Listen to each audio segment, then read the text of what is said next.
Well, let's begin on this journey of Spirit, open my heart. Right. And it sounds like maybe my dogs are going to start singing. So Now, if you're going to let them sing, I think we can sing "Blessed Be the Tie." all right. So the theme this week is growing. The scripture, Luke 4:16-21, and the two hymns that are listed here as well. So, and we'll be talking about Spirit, open my heart. And could you hear the dogs? Yeah. Oh, okay, good. I hear you. They sing a couple times a day. You know, it is a requirement to be in this house. I'm sure it is. All Have right. they learned to follow direction, though? Yeah. They are working on that. They sang Two-thirds me yesterday. pretty quickly. So. Dennis, they sang for me yesterday. That's right. Yeah. I walked by and they were talking to Jazz and he just started on like he didn't even see him. Yeah. Yeah. All right. So I'm going to read the scripture for this week. So from Luke chapter 4:16-21, the rejection of Jesus at Nazareth. When he came to Nazareth, where he had been brought up, he went to the synagogue on the Sabbath day, as was his custom. He stood up to read, and the scroll of the prophet Isaiah was given to him. He unrolled the scroll and found the place where it was written, "The Spirit of the Lord is upon me, because he has anointed me to bring good news to the poor. He has sent me to proclaim release to the captives and recovery of sight to the blind, to let the oppressed go free, to proclaim the year of the Lord's favor." And he rolled up the scroll, gave it back to the attendant, and sat down. The eyes of all in the synagogue were fixed on him. Then he began to say to them, "Today this scripture has been fulfilled in your hearing."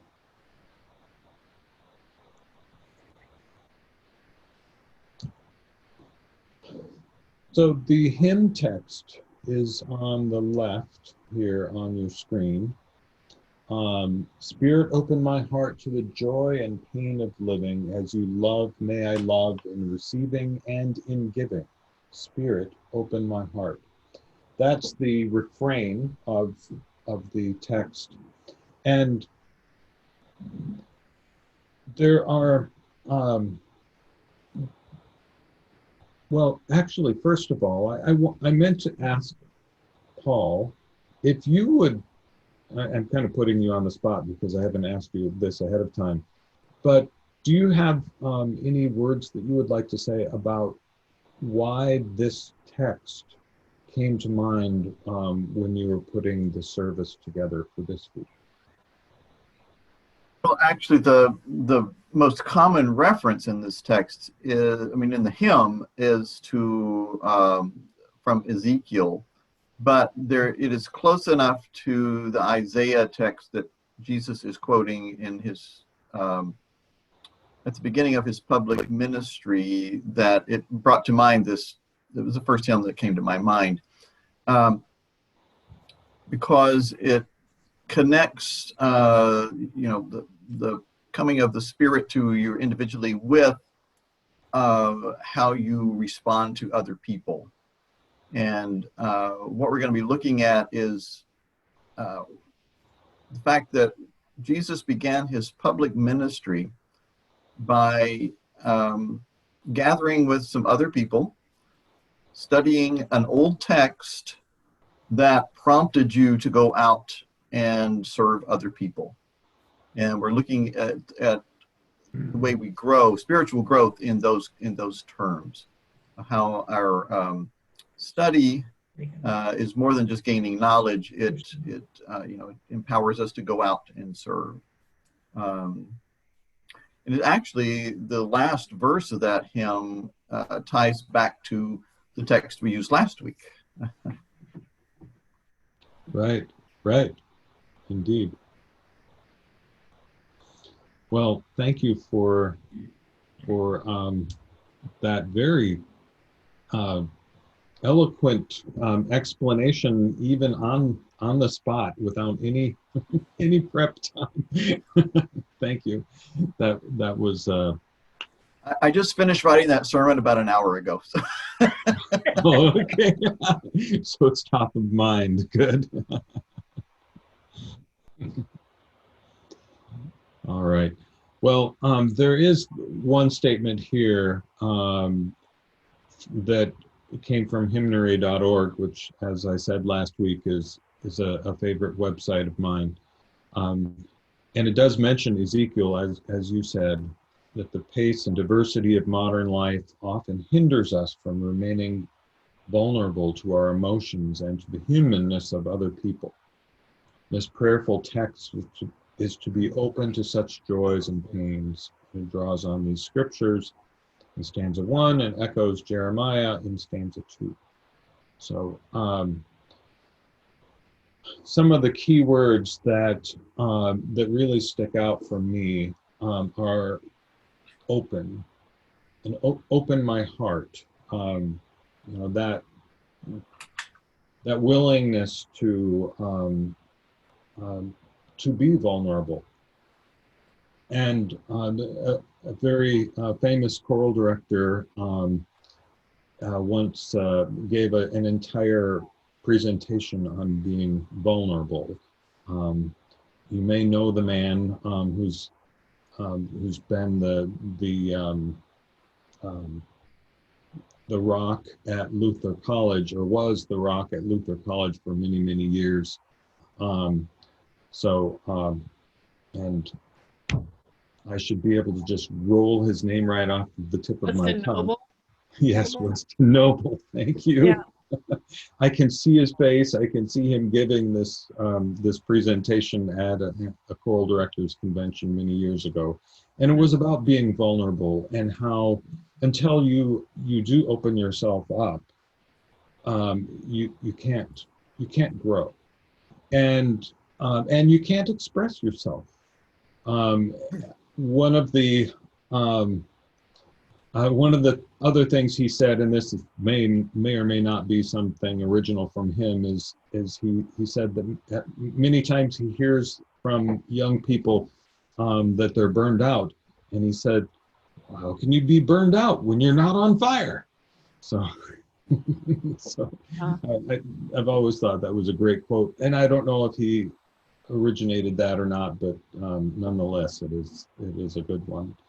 But being open is an important thing here. And then the the love in receiving and in giving, and that harkens back to last week's text as well, with the togetherness.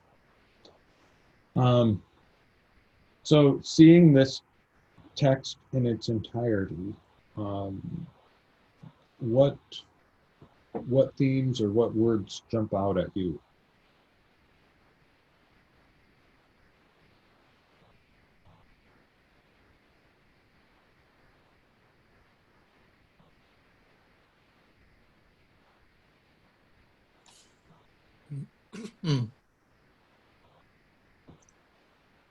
I like the verse that says, write your love upon my heart as my law, my goal, my story.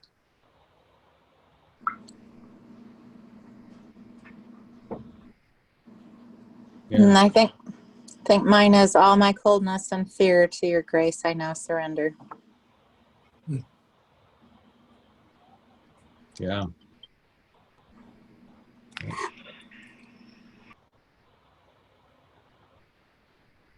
I like the last line in the welcome of Christ. May we welcome one another. I just feel like right now that's so important.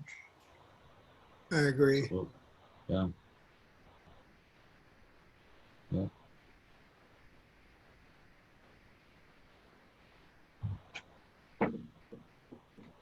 Okay. So I'm going to give you a little preview of what may be the next slide. I usually have the slide deck open on another screen so I know what's coming. But when you look at this text in its entirety, imagine that you are a hymn writer who writes a new hymn every week. And Ruth Duck, who wrote this hymn, endeavors to do that. She writes a new hymn every single week. To me, this text is so well done that it would take me weeks to tweak it and get it right. And you know, if I could even do this, she did such a beautiful job with this text. To me, one of the great things about it is there are not too many words, but there are enough words. It's just right to carry the message. And I can see why she selected, well, actually, I can't tell you that I know that she had the Wild Mountain Time tune in mind. I didn't find any reference to that. But if she did, I can see why she selected this or that tune to go with these words, because of its simplicity and its beauty and how it works. So, all right, now I'm going to, yeah. The line, God replaced my stony heart, I think that line goes so perfectly. I mean, the tune, Wild Mountain Time, has always struck me as a beautiful, it's a folk tune. I think it's British or Scottish or Welsh or something like that. And that just fits it so perfectly. United Kingdom, somewhere in the United Kingdom. Yeah, and that's on one of the next slides. Oh, so, sorry. Yeah, that's okay.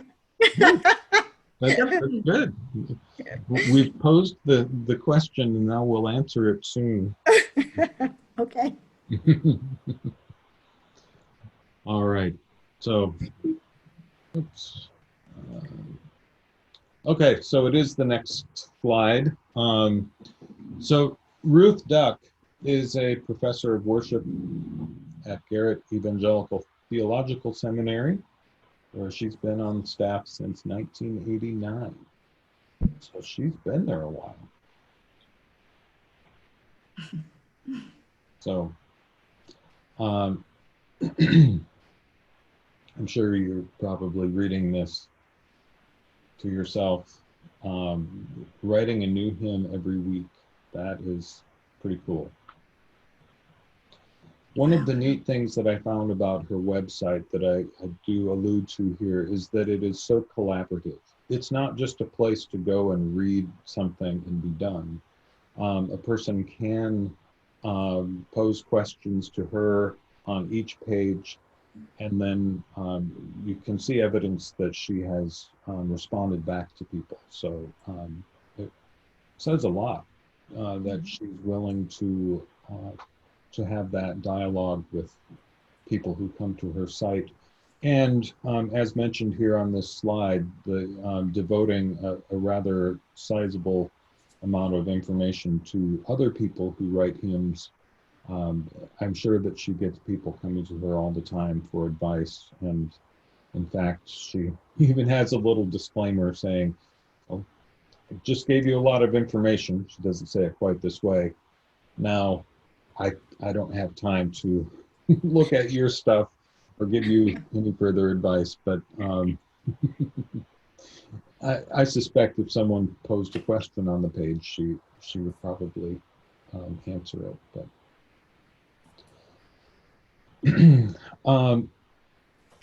from the companion to our hymnal, there's a brief write-up about this text as well, and it does mention that it was it really emerges from Ruth's own spiritual journey, and that and praying for openness to human need in our own lives and the lives of others.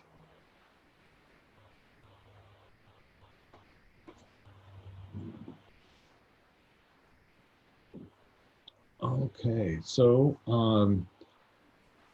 we are going to spend the lion's share of our time on the tune "Wild Mountain Thyme," and then that segues into another thing here shortly. The listening exercise, as we had last week, is a little different, and it's coming later in the session. But the history of Wild Mountain Thyme is very interesting, and there are some, I don't know if you'd call it controversies, but there are some different versions of the story. But from what I can gather, the original writer of the tune and the text, William McPeak, heard a Scottish tune, and it really made an impression on him, and he then came home to Ireland and endeavored to write it down or it was inspired to write something similar. And it is said that he wrote this and dedicated the song to his wife, who had passed away years earlier. But the piece that he heard is one that we'll actually listen to here in a bit. And there are some similarities in the feel of the music, but more similarities in the text. So there are some phrases, or some short phrases that appear in both texts. Go, lassie, go. Let us go, lassie, go is one of those. And Wild Mountain Thyme is mentioned in both. So,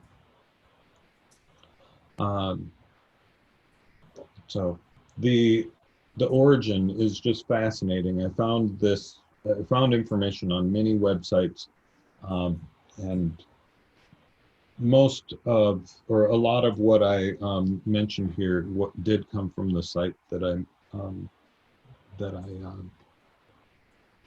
attributed the source to.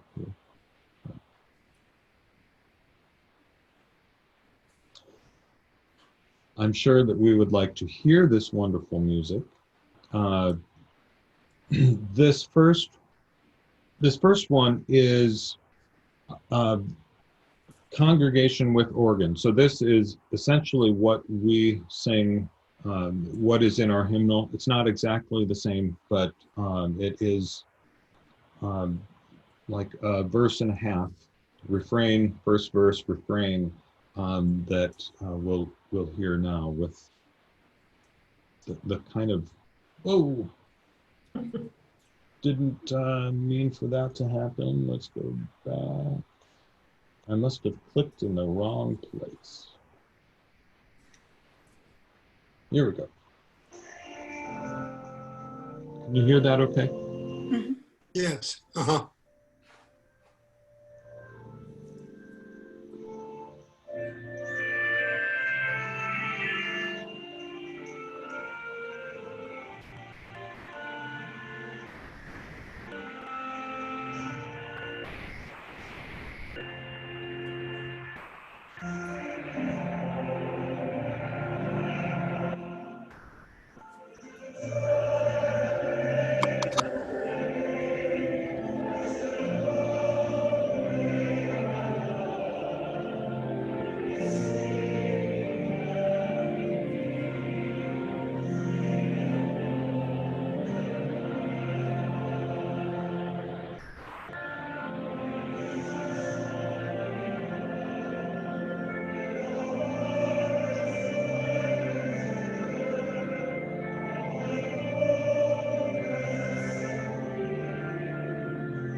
Okay.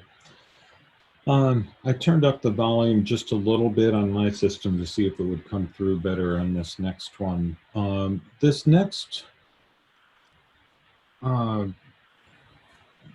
next video with solo guitar uh, made such an impression on me that I wanted to share it with all of you. You won't hear the text, but the artistry that that this woman has with the piece really shows that not only her talent, but in my opinion, it shows that she has a connection with this music. So this is Wild Mountain Time.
Very well done.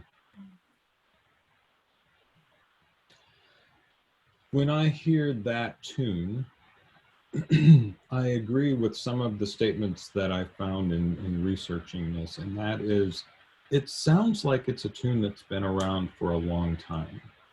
Like it's an old folk tune from hundreds of years ago that has been passed down from generation to generation and has withstood the test of time. Well, it's a relatively new piece, you know, having its inception in the mid-50s.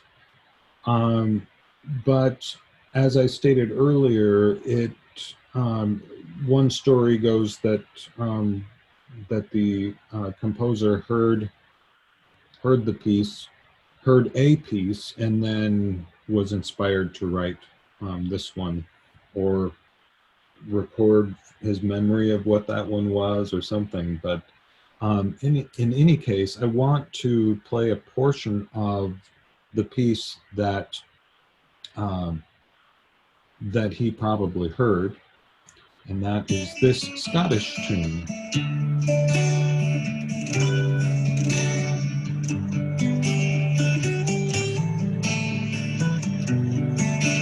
And this is a very old tune.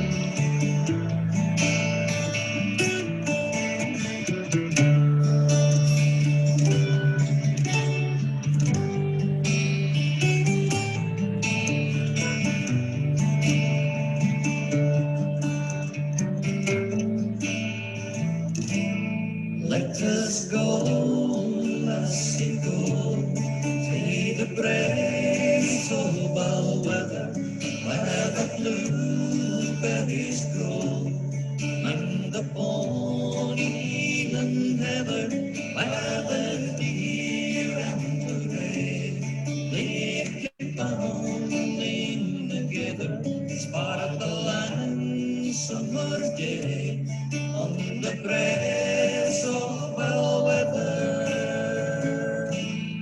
I will tune thee a bow, my All right. So I didn't want us to listen to the whole thing. I think it's quite a lengthy piece. But the "Go Lassie Go" theme is certainly something that was removed from that one and placed right into the text of the original song of Wild Mountain Thyme, which this performer does so beautifully. So we'll listen to just a short portion of this, and then we will continue with the. Did it again. I thought I was clicking the right place. There we go.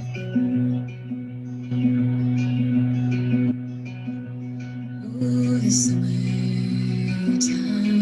has come, and the trees are sweetly blooming, and the wild mountain thyme grows around the blooming heather. Will you go, lassie, go?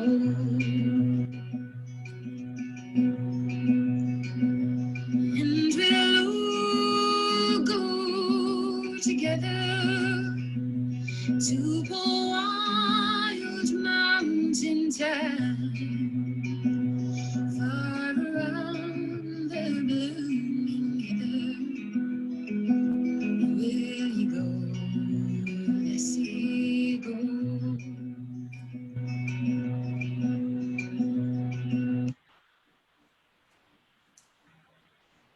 All right.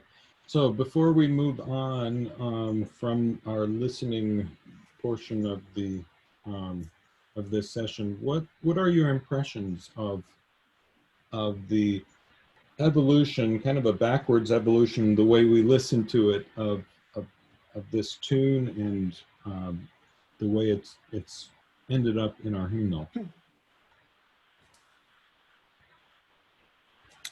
Well, I've heard Wild Mountain Thyme done by several different artists, James Taylor and Alison Krauss, and I always thought it was an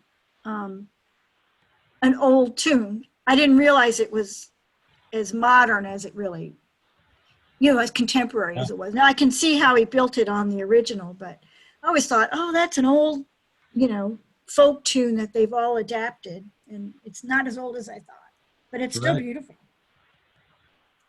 Yep.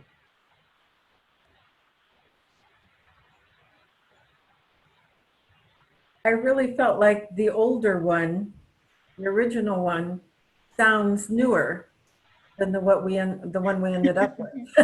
Yeah.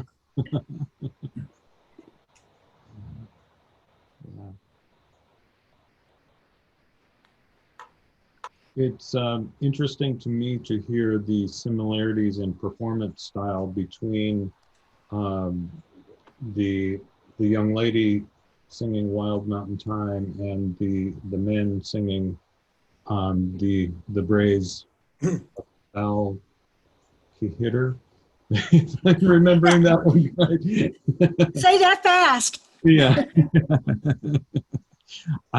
I'm not Scottish. Practice your Gaelic. That's right. I am. I'm Scott. Little Scott. Could you pronounce that for us, Bob? What? Which one? Let's see. We can actually show it. Oh, I don't know Scotch very well. I drink it. The text right there. I drink it, he says. The Braes of Bal. Val Quither. Ah, Quither, I think it is. okay. Bryce of Balquether. Bryce, I think it's pronounced. Right. Bryce Balquether, All right. I think. Educated guess. That's for being in Brigadoon. Yeah. No, it's not. Glad it's not. All right. Well, I don't know if you can see when I go up here and do you see this banner up here? Yeah. I'm Yeah. looking for tonight's poll, and I'm not seeing the option for bringing up the poll. So just a moment. I'm going to stop my screen share for a moment because this poll is a real integral part of the festivities for tonight. So see if it.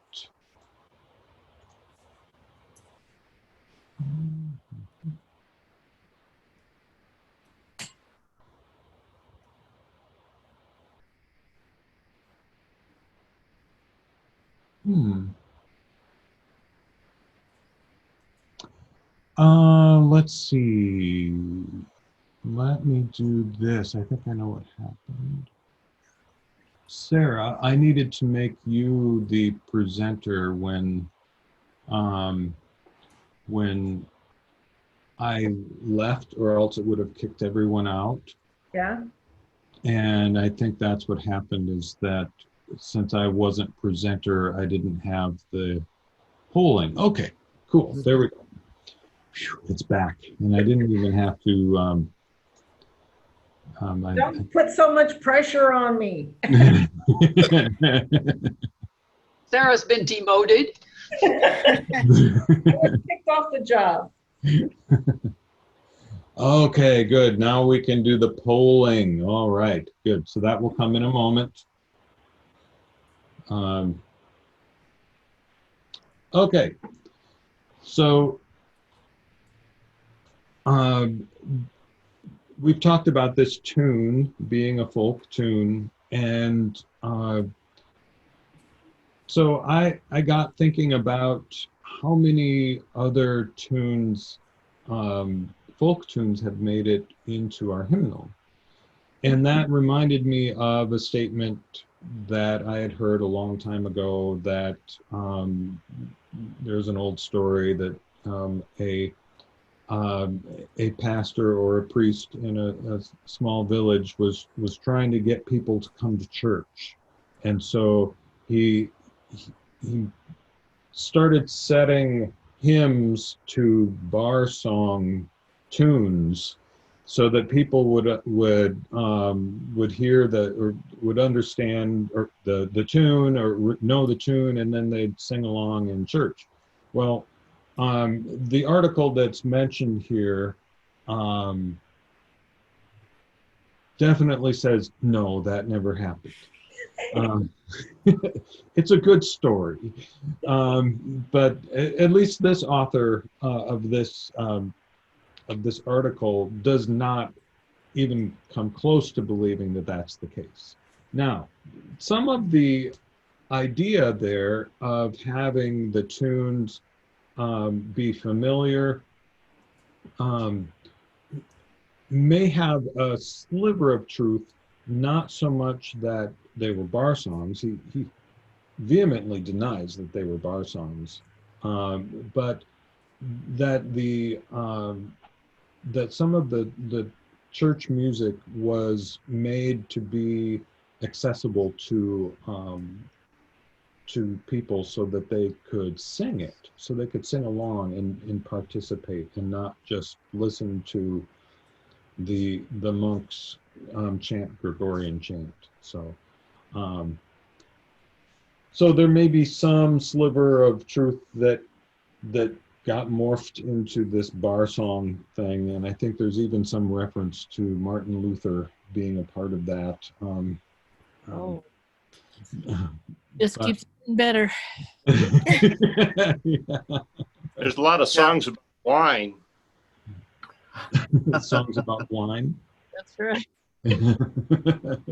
No, I had heard that Ein Festeberg was Martin Luther's version of a tavern song, a song that he would sing, you know, while hoisting a pint. But he converted it to Lutheranism and he baptized it. Let's put it that way. That's probably more, apocryphal than true. I can't even imagine that wouldn't be true. I think that's what Bob got started. Is that how you got him into the church? Yeah, pulled him right in. Wow. Drinks. And that's how we keep him there. Yeah. Well,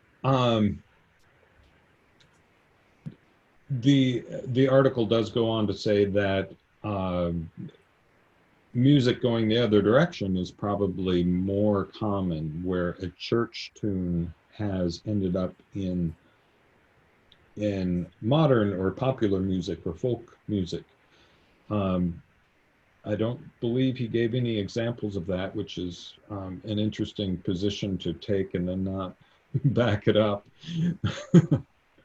But I thought it would be fun to do a poll where you would look at some popular, well-known pieces in our hymnal and give your take on whether they have their roots in a folk song. So I'm going to launch this poll, and this is a multi-select, so you can select as many as you want that you think have their origins in folk music.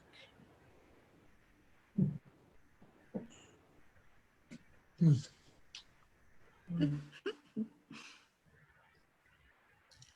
this a trick question? No, not at all. And all responses are anonymous.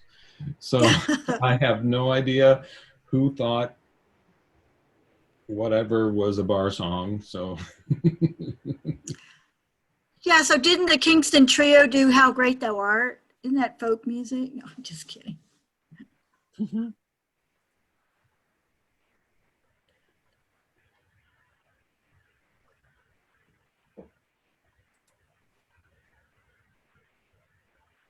I think you do have like a submit button on your screen, right?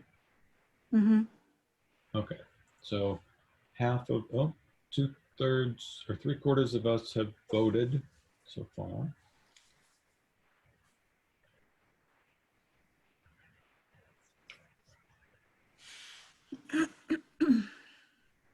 Okay, everyone has voted, so I'm going to show the results. This is how we voted. You can see that, right? No. Result. Oh, Not yet. oh, okay, here, I'll put this over here. Oh, I guess I have to push share results. There, now you should be able to see it. Is that right? You can see it on your screen? Yes. Okay.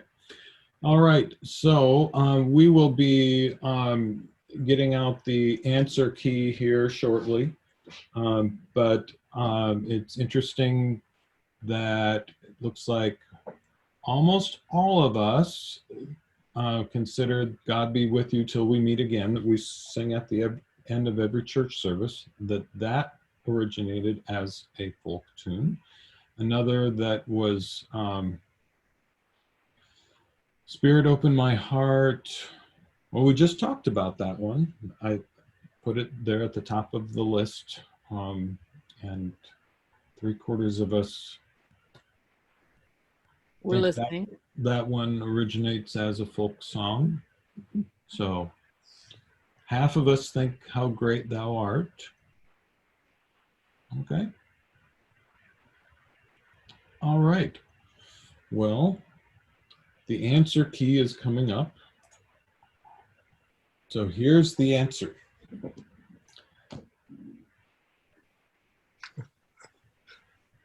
Question number 1 here. Come on, let's go here. There it is. Okay, Spirit Open My Heart is based on the tune Wild Mountain Thyme, which is an Irish folk song, I which heard that somewhere. had its origins in Scottish folk song. So kind of a double whammy folk song. So we did pretty well with that one. The next one, come on. Hark the Herald Angels Sing is based on the tune Mendelssohn, which is the composer's name, which was a work written in honor of the 400th anniversary of the Gutenberg printing press. We should be celebrating that. And it's interesting, the text was written by Charles Wesley, and and Charles Wesley was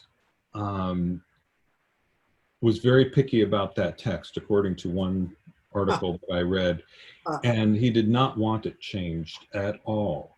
Well, it did get changed. He was not happy. It was changed while he was still living. And interestingly enough, according to this same article, Mendelssohn said, nobody's going to want to sing this music honoring Gutenberg's printing press again. So please use this music for other things, except don't use it for a religious song. So both the text writer and the composer's wishes were broken here, and Hark the Herald Angels Sing was based on a non-religious piece. We'll call it a folk song in this case. So. Can we sing that one on Gutenberg's birthday? Well, Or National Printing Week? What were the words to that song when they sang it for Gutenberg? John, don't you sing that in your shop when you're printing? Definitely. Yeah. No, it says based on a tune. Words. Not a had it. West is printing. Something like that. Well, John, if you don't, you should start. You better start looking that up. Judy said it may not have had words. Well, yeah, I don't recall. I think it may have, but they were in German, so. All right. So the next one, Jesus Christ is Risen Today, is based on the tune Easter Hymn, which has always been in a hymnal. It started out as a religious song. What does the word florid mean? Florid, flowery. Flower. Yeah. Red. Yeah. Red? Yep. What was that, Camille? Red. Red? Florid? Yes. Oh. Is it? Okay. All right. So the next one, How Great Thou Art. Half of us say that it's based on a hymn tune or on a folk tune. Half of us are right. So it is based on the tune How Great Thou Art, which originally came through from a Swedish folk song.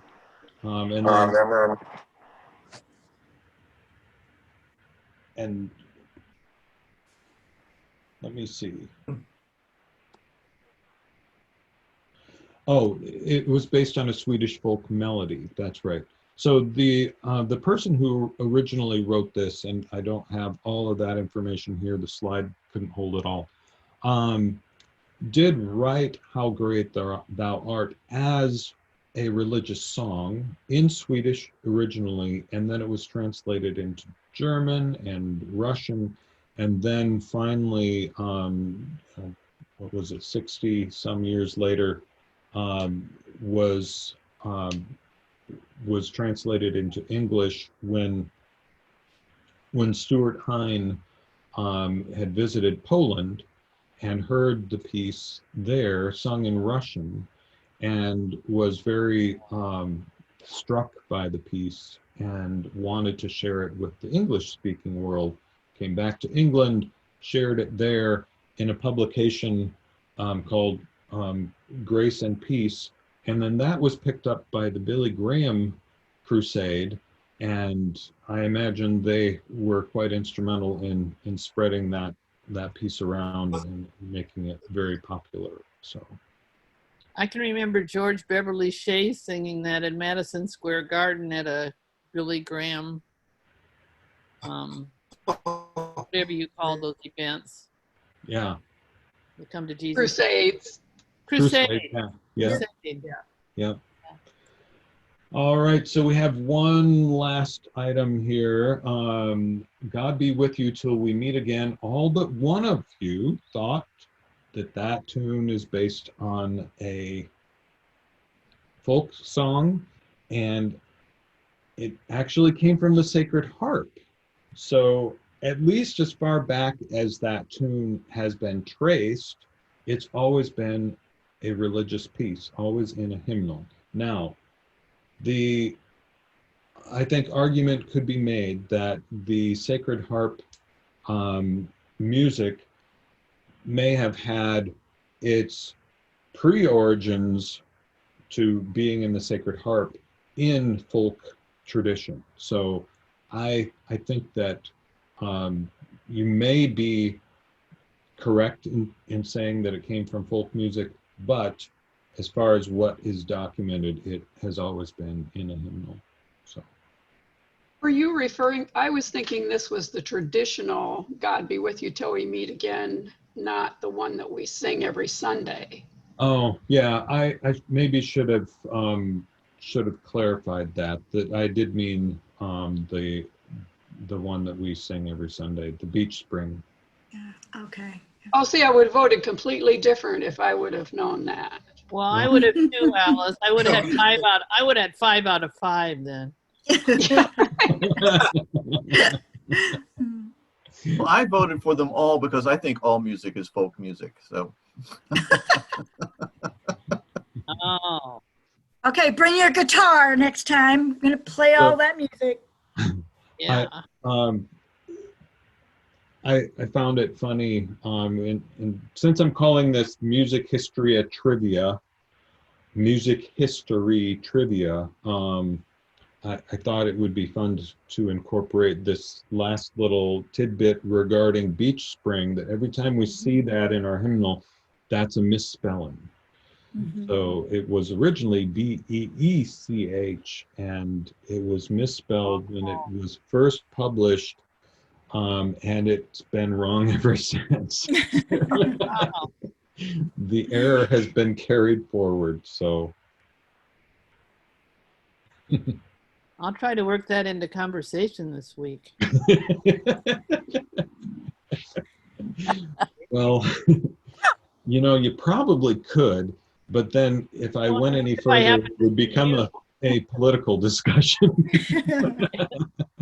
Who do you talk to during the week, Yvonne? Sometimes I run into Dennis. I saw him. Possibly Camille. Maybe George Reason. Now there's a person that would be interested. Yeah. All right. Well, we've spent our time on music history more than actually diving into music theory type things this week. But I thought that I would play this very quick 20-second clip from the what is it called? Animated series with Hank Hill in it. But anyway, this came from the end of that article that we were talking, that I was referencing, where the guy said no, nothing came from bar songs. So I thought this was a really interesting and funny thing to share. Hey, what's up? You still have another set? I'm taking my son home. I can't believe you, Dad. You're embarrassing me in front of the pastor. Mr. Hill, you just don't get it. This is how we testify. Ugh. Can't you see you're not making Christianity better? You're just making rock and roll worse.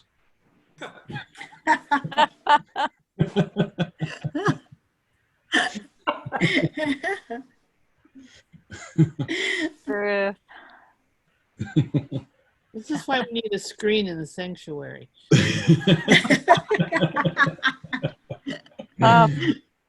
Oh my! So Let's have it play.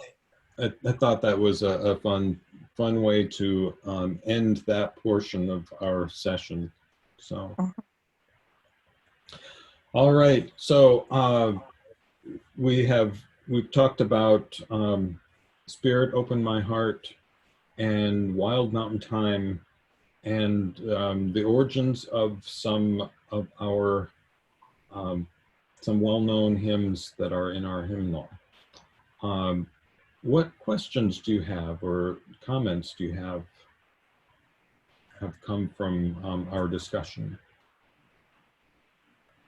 I think you're doing a good job of putting these things together. Yeah, thank you, Dennis, for doing this. Oh, sure. Yeah. We're enjoying them.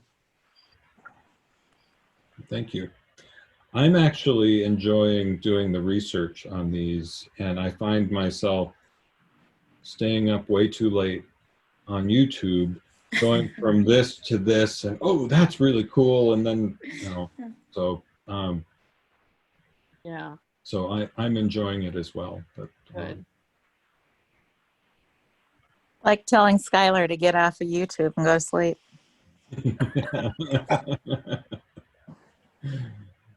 Yeah. Okay. Well, any other comments, questions?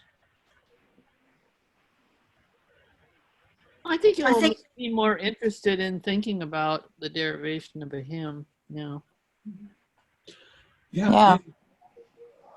And when you say that, Yvonne, it reminded me of one point that I wanted to make tonight. So thank you for that. And that is each hymn that's in our hymnal has an origin. The tune has an origin. The text has an origin.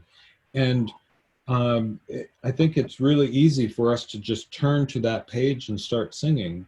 But when you really dive in and learn how this came about, it really is fascinating. And it's part of the lives of those who wrote the text and those who wrote the tune, those who put the hymnal together. I keep imagining the process that must be done in creating a hymnal, and the committee that gets together and decides what are we going to put in this book this time, and the discussions that must ensue. And so to see something end up in our hymnal, there's a lot of backstory to it, and it is interesting. Isn't there sometimes some history below the hymn in the hymnal too? Yeah. Mm-hmm. There is. Yeah, sometimes I look through that. It'd be interesting to know how many modern hymns start with the poetry or the words, and how many are influenced by the tune, the words written to the tune rather than picking a tune or writing a tune to fit the words. Mm-hmm. Yeah. I think it goes words first, tune to fit most often. There are a couple of hymns in our hymnal where the hymn writer was given a tune and said, put some words to this tune. Mary Louise Bringle has done a couple of those where friends of hers, she's a hymn writer and with connections to people who write hymn melodies. So they will sometimes send her a melody and say, what can you do with this? But I think generally it's the other way around. The text generally comes first. Mm-hmm. I imagine these tune writers, if it doesn't fit a bar scene, then they say, well, here, write something, make a hymn out of it. Sure. How bar fights start. Or if it wasn't popular at the bar, they said, write a hymn for it. In the back of our hymnal, there is an appendix that has sort of the it's called the theological vision statement. It's what the people who compiled our new hymnal had in mind in terms of what they were, the framework that they were using when they were selecting hymns. It's very, as someone who's fascinated by hymns as well, I find it a very interesting read. But to say that, I'm wondering is how many of you have a copy of our hymnal at home? And okay, and how many of you would like to have I one? have it on my iPad. I would like a copy. If you would like a copy and you come by the church sometime, we'll give you one that you can take home with you. Because I thought when we're doing this, it would be helpful to have the hymn in front of us sometimes in the hymnal, so we can flip back and forth. So if you come by the church, we will give you a hymnal and a roll of toilet paper. So. Do I have to make an appointment? Yeah, but then, then we can cheat in case Dennis has any other kind of quizzes with the hymnal. But we wouldn't do that. We would not do that, though. Yeah, no, you're right. You're right. Oh my. So I'll hold up another book, and this is one that Paul recently got for me, and this is a companion to our hymnal, and so it's open to hymn number 692, which is "Spirit, Open My Heart," and there's a whole page, not just a little footnote at the bottom like we see in the hymnal, but a whole page with some history and some performance notes and rather than going into the music history, or excuse me, the music theory part of this, where it talks about the tune being based on a hexachord scale, I thought we'd focus on another aspect. Oh, thank you. It was either that or King of the Hill. It was toss up between the two. Yeah. And those that book that I got for Dennis, those cost $65. I will not give you one of those if you come by the church.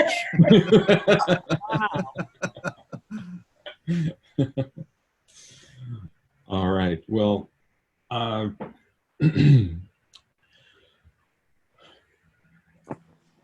let's have a closing prayer.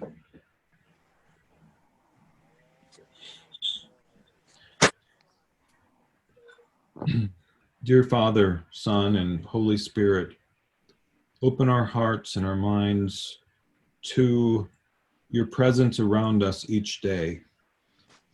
May we be fully present with others and in our surroundings, that we may see your creation in nature, that we may see your creation in music and poetry. Be with us that we may be safe in the coming week and safely bring us together again. In your name we pray. Amen. Amen. Thank you, Dennis. Thank you, Dennis. It was lovely. Dennis. Thanks, Thank everyone. I had that tune in my head all weekend now. That's good. Oh boy, yeah, it's a welcome tune in my mind. I'm glad I've got that earworm right now. So I love saying I love you. You too, Vaughn. all right. Thank you all. Good night. Good night. Bye. Bye. Good night.